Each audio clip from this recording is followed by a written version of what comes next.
on the main roster, the two men's world titles are kind of trending in different directions, and we need to talk about that. One's kind of going up, maybe, and the other one is major questions ahead. We're going to talk about all that and more because we're going to cover the week that was and the week that's coming. This is the WWE review preview for the week of January 15th. Not bad. So we start with the World Heavyweight Championship. This past week it was defended by Seth Rollins against Jinder Mahal. And it was your standard match, whatever. But here comes Damian Priest, trying to cash in. Drew stops him because he plays Damian for, stopping preventing him from winning the title 2 weeks ago at day one. And whatever, boom, Seth Rollins beats Jinder Mahal, stays a world champion. But we later discovered he was actually injured in that match with like a MCL something leg, basically his knee. Okay, now it's being reported that he'll be fine for Mania as of right now, but he'll be done. He'll be sitting down for like a month, which puts him out of Elimination Chamber. And so, the question is, where do they go from here? Seth Rollins is going to address his health concerns, because I guess the internet got hold of it. He's going to address it Monday to let us know what's going on. And yeah, you could pull your cash in then. I think the cash in should have been last week. You let Damian get it. It's a perfect chance to for him to hold it till about, March-ish. Let Rollins get it back. Again, hindsight's 2020, but still, you could have done something with this to where you still get your Rollins Punk, if that's the way to go, night one of WrestleMania, and you could have had a successful cash in and run with Damian Priest. Now there's more questions, and everybody knows if Damian catches it now, it's kind of a cop out and kind of a letdown. And how you're gonna go from there? Does Rollins just stay off of TV till he heals? So what does it do for Elimination Chamber? All that kind of stuff. So Rollins probably should have lost like 3 times over in the last 8 months he's had the title, something around there. And then this it's gonna feel like a letdown. He should have lost the Finn at SummerSlam. That would have been fine. He could have got it back like 2 months later or something like that. Who cares?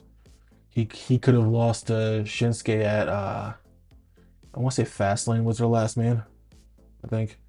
Whichever one their last man was, that was a time he could have lost it to. He could have lost it to Drew. Honestly, choose one, day one or Saudi Arabia. He could have lost it there. But to sit there having to hold it and hold it and hold it, and then this comes up, it's telegraphing, and you never want to telegraph your Money in Bank cash-in.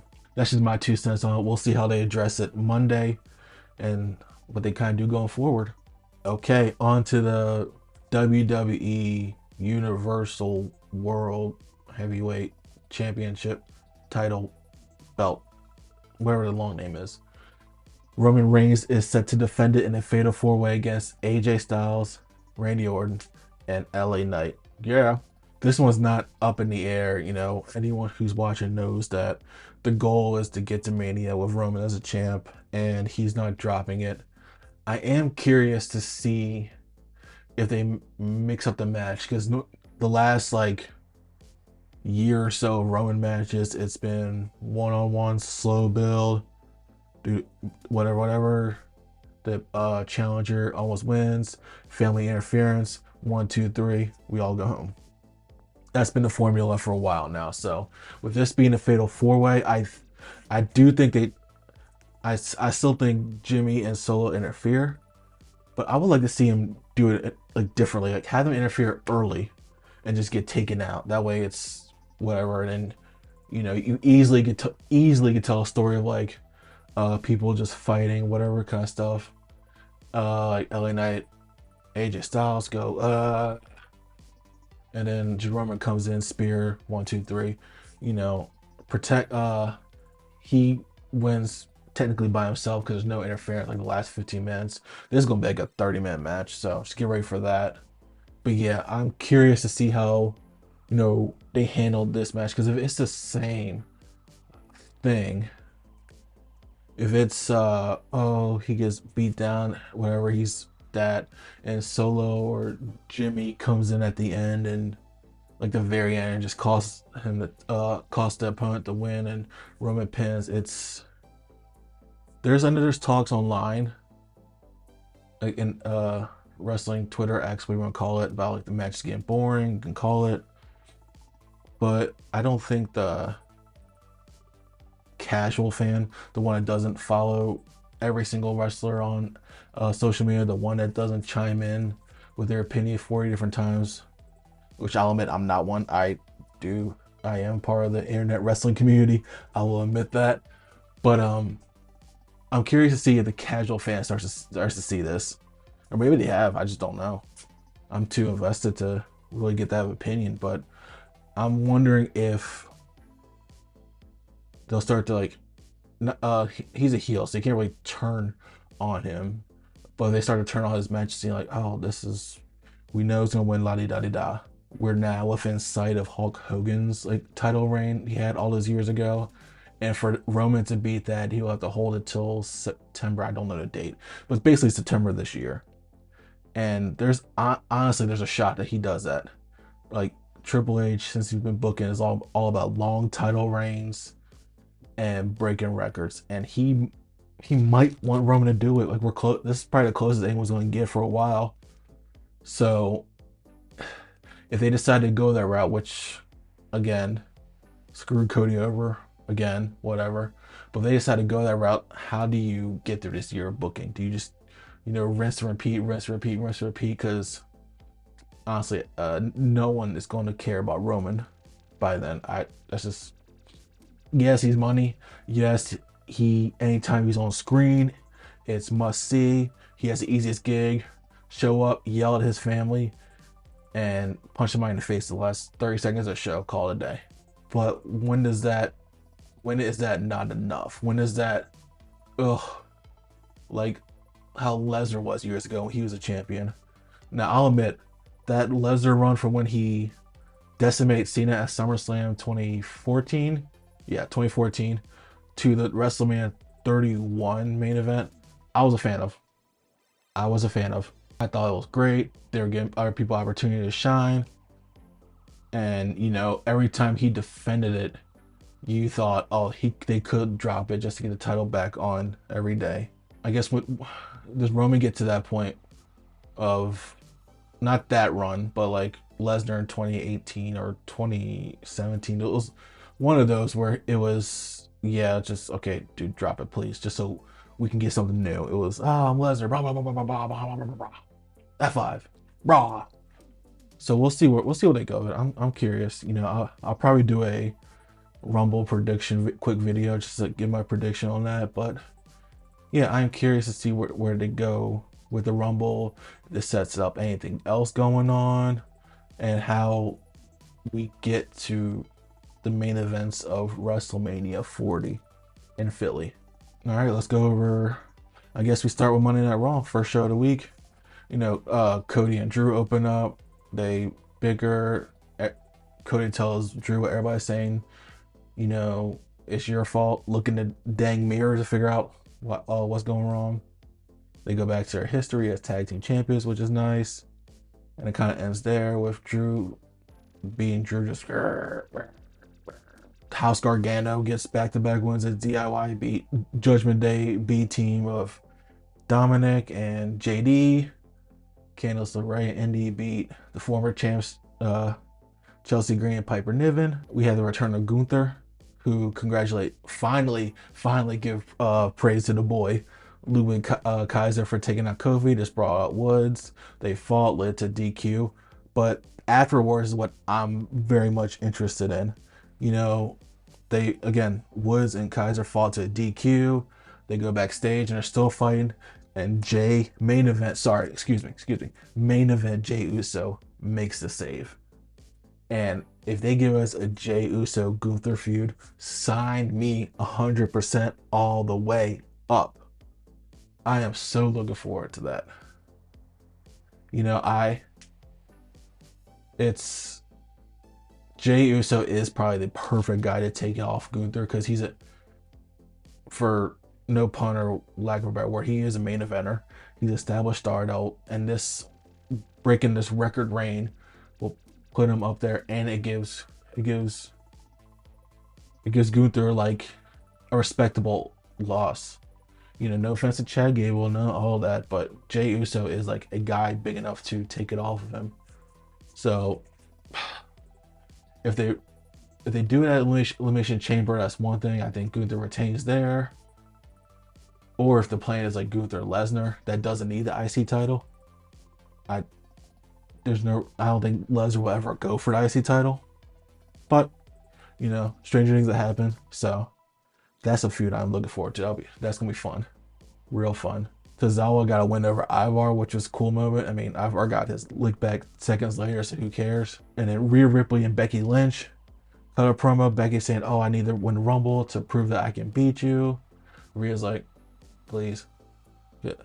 And I think, yeah, in character makes sense, but also Rhea's speaking for the fans. Like, finally, you know, they teased it a while ago, several months ago. It was like a one-off stare, like and then now we're going to get there. So that's a good Mania match. Judgment Day Prime of Finn Balor and Damian Priest beat Awesome Truth, and one of the best things going in all of WWE are Truth and this whole Judgment Day thing, and the fact that Damian Priest is like, especially with R-Truth giving him the money, Damian Priest starting to warm up to R-Truth way faster than he ever did JD. So I like what they're doing. They learn with the Bloodline. They learn with all these other like giant factions that you have to, even if it's comedy, you have to like give new wrinkles every now and then just to keep it fresh. Like, I didn't realize this till I think this past week that the Judgment Day is like 2 years old at this point.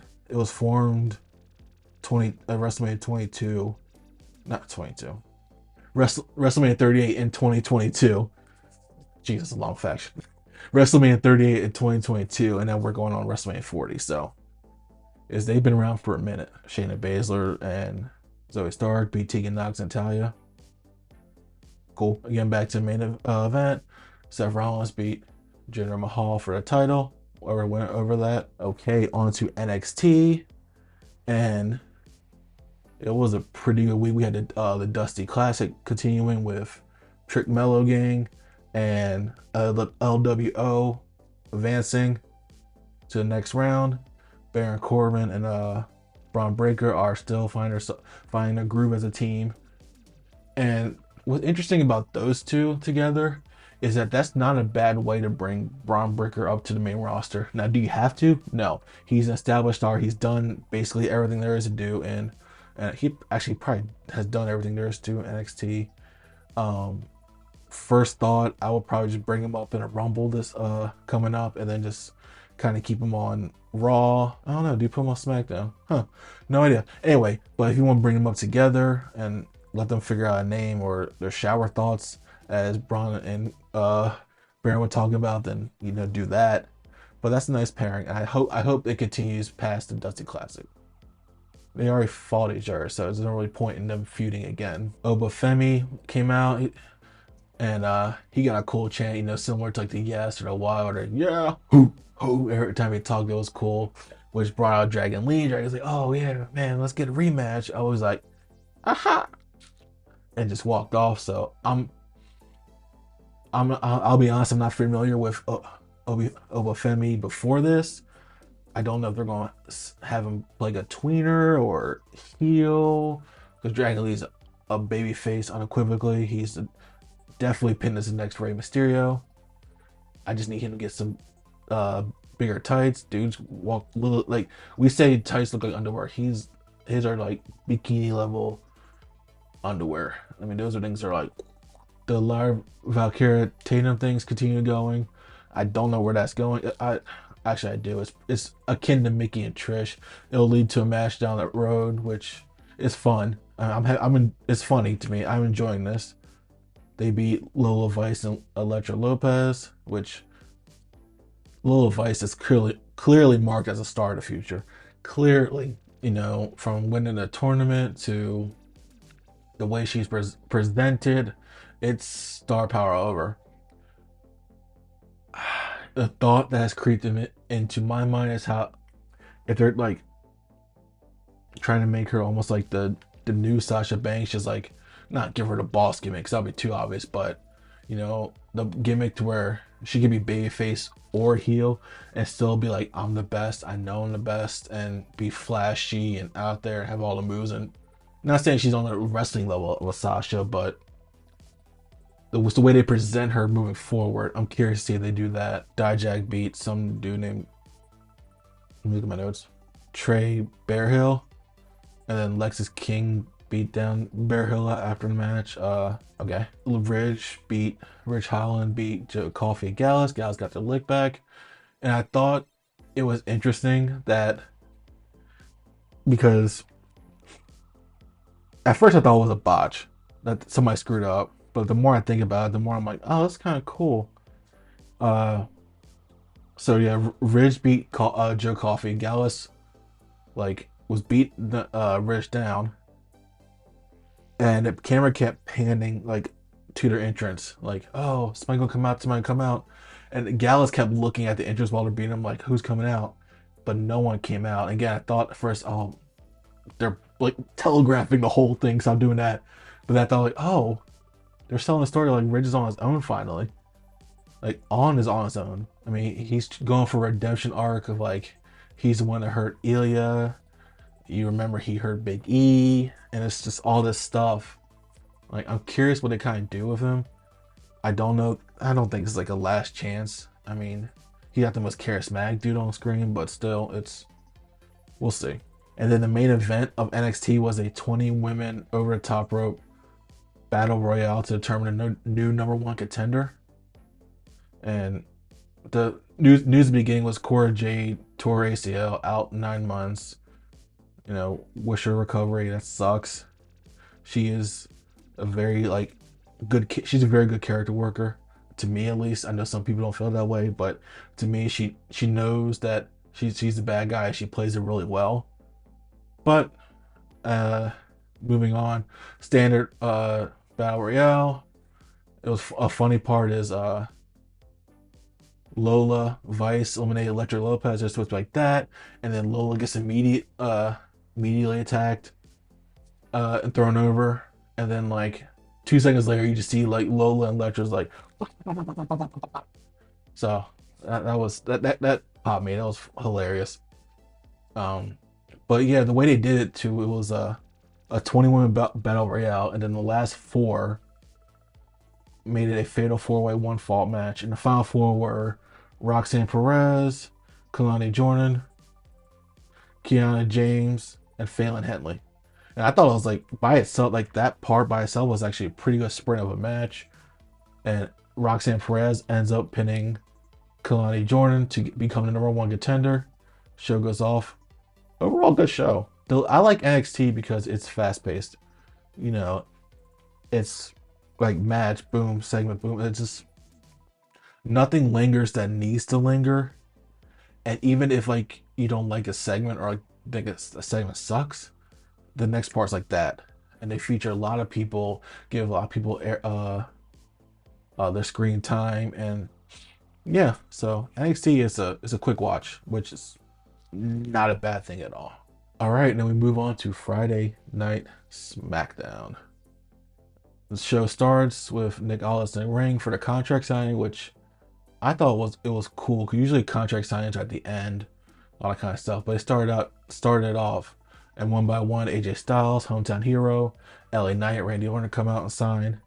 And when it was Roman Reigns' turn to sign for that fatal 4-way, nowhere to be found. Paul Heyman comes out and says, yeah, Roman's not signing that crap. And Nick Aldis was like, okay, you don't sign? Royal Rumble becomes a triple threat for the vacant title, which got Paul to come back, and then whatever, talks some issue, and LA Knight, AJ Styles fought because they don't like each other. Which explained, AJ's like, I got attacked by a bloodline. You just walked all over me and got that crown jewel spot, which is supposed to be mine. Which fair, that's fair. Fair reason to hate somebody. Santos Escobar and Angel Garza and Humberto Carrillo beat the LWO. Santos, I'm still digging Santos. I think this new pairing works. I just feel like they're kind of placeholding until Rey Mysterio gets better, which I don't remember the length of his injury. I feel like I remember it's not being that long, that series. He's probably back from Mania. That's probably your Mania match is Santos versus Mysterio. So we'll see how that goes. And throughout the night, Bobby Lashley and Street Profits, Almighty Profits is what some people call them, which is cool.